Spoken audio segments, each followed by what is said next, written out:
As waves of strikes in Iran and Israel enter a fifth day, strong support for Israel spans the U.S. political landscape.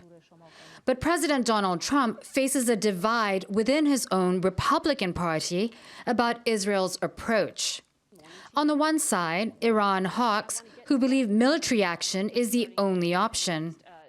If diplomacy is not successful, and we left with the option of force, I would urge President Trump to go all in to make sure that when this operation is over, there's nothing left standing in Iran regarding their nuclear program. If that means providing bombs, provide bombs. If that means busting bombs? Whatever bombs. If it means flying with Israel, fly with Israel. On the other side, America First advocates who fear the U.S. being pulled into another Middle East war.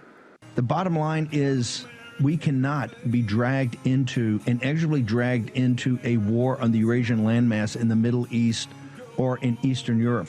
Ahead of the strikes, Trump was optimistic that the U.S. would reach a new nuclear deal with Tehran.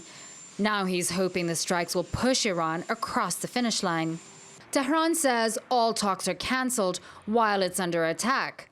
As another U.S. Republican lawmaker says, it'll be hard to get Iran back to the table under these circumstances. So I think it's going to be very hard to come out of this and have a negotiated settlement.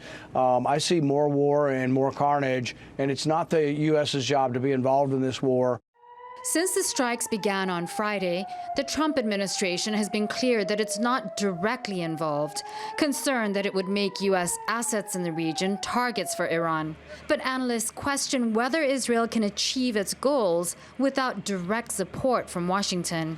Predicting Trump's foreign policy decisions is notoriously difficult. We can, I think, very more confidently say that the US will be needed to some extent to achieve a mission success in terms of significantly destroying or significantly setting back Iran's nuclear program in the long term, or at least in the medium to long term. The US is likely needed in that regard, in terms of kinetic capabilities.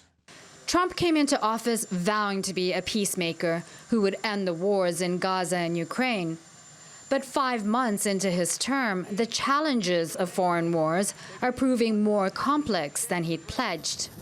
Leone Lakhani, TRT World, Washington.